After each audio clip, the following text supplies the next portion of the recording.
యేసును అభిషేకించిన మరియ. యేసు ప్రభుని మరియ అనగా బేతనియాలో ఉన్నటువంటి మరియ.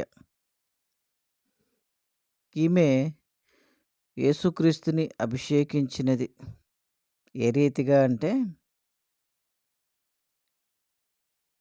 యేసు తాను మృతుల్లో నుండి లేపిన లాజరు యేసు ప్రభు మృతి చెందినటువంటి లాజరుని ఎక్కడైతే లేపి ఉన్నాడో, ఆ లాజరు ఉన్న బేతనియాకు పస్కా పండుగకు 6 దినముల ముందుగానే బేతనియా చేరుకున్నాడు.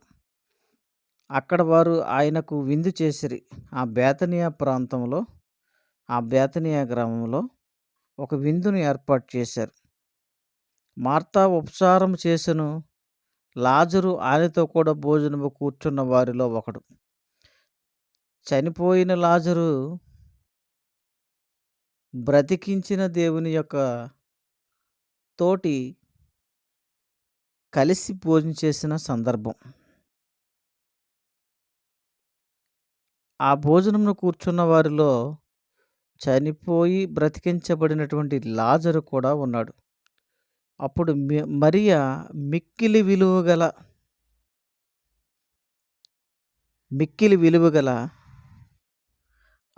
జటమాంసి అత్తరు ఒక సేరున్నర ఎత్తు తీసుకొని యేసు పాదములకు పూసి తన తల వెంట్రుకలతో ఆయన పాదములు తుడిచెను. ఇల్లు అత్తర వాసనతో నిండెను. ఆయన శిష్యులలో ఒకడు అనగా ఆయనను అప్పగింపనై యున్న ఇస్కరియోతు యోధ, ఈ అత్తరు ఎందుకు 300 దేనారములకు అమ్మి బేదలకు ఇయ్యలేదనెను.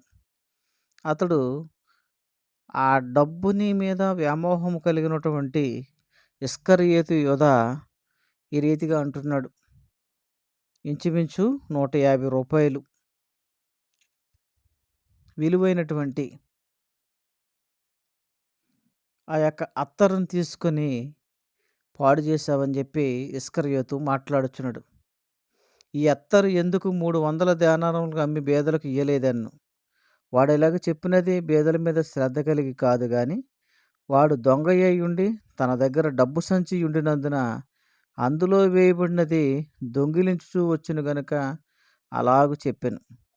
కాబట్టి యేసు, నన్ను పాతిపెట్టు దినమునకు ఈమె దీన్ని ఉంచుకొననీయుడి అని చెప్పుచున్నాడు. అంటే ప్రభువు ఏమి తెలియజేస్తున్నాడంటే, తన సమాధిని గూర్చి తెలియజేస్తున్నాడు. తన యొక్క మరణాన్ని గురించి తెలియజేస్తున్నాడు. తనని మరణించిన తర్వాత ఈ భూస్థాపన కార్యక్రమం చేస్తారు అన్న సత్యాన్ని దేవుడు తెలియజేస్తున్నాడు. నన్ను పాతిపెట్టు దినమునకు ప్రభువు స్పష్టంగా పలుకుచున్నాడు.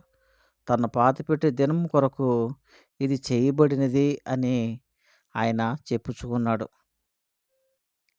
యేసు ఆ సంగతి తెలుసుకొని, ఆ స్త్రీ నా విషయమై ఒక మంచి కార్యం చేసెను. ఆ స్త్రీని గురించి, మరియను గురించి ఈ రీతిగా మాట్లాడుతున్నాడు. ఈమె మంచి పని చేసింది. ఈమెను మీరేలా తొందర పెట్టుచున్నారు? బేదలు ఎల్లప్పుడూ మీతో కూడా ఉన్నారు గాని, నేను ఎల్లప్పుడూ మీతో కూడా ఉండను. బేదలు ఎల్లప్పుడూ కూడా మీతో పాటు ఉంటారు గాని, నేను ఎల్లప్పుడూ మీతో ఉండను అన్న విషయాన్ని తెలియజేస్తున్నాడు. ఈ అత్తరు నా శరీరం మీద పోసి నా భూస్థాపన నిమిత్తము దీన్ని చేసెను గనుక సర్వలోకమందు ఈ సువార్త ఎక్కడ ప్రకటింపబడునో, దేవుని సువార్త ఎక్కడ ప్రకటింపబడునో, ఈ మరియ చేసిన పని, బేతనియాలో మరియ చేసిన ఈ పనిని జ్ఞాపకం చేసుకోండి అని ఆమెను ప్రశంసింపబడునని మీతో నిశ్చయముగా చెప్పుచున్నాను వారితో. ఆమెను జ్ఞాపకం చేసుకుని ఆమె కొరకు సాక్ష్యము పలకండి అని దేవుని వాక్యం తెలియజేస్తుంది. మరియ తనను అభిషేకించడం అనే ఈ కథను ఎప్పుడు సువార్త ఎక్కడ ఏ రీతిగా బోధించబడినా, ఈమెను జ్ఞాపకం చేసుకోండి.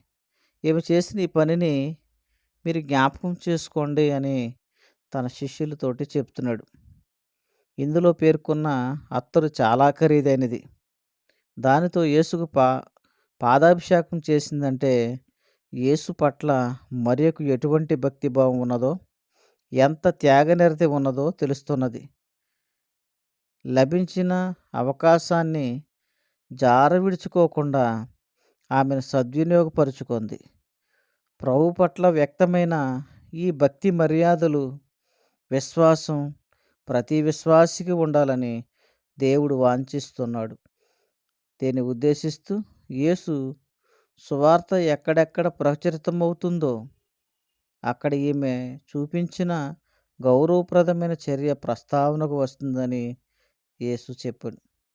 రీతిగా చనిపోయినటువంటి లాజరు బ్రతికిన తర్వాత బ్రతికించినటువంటి దేవుడు తన గ్రామానికి వెళ్ళినప్పుడు జరిగిన ఒక గొప్ప కార్యం.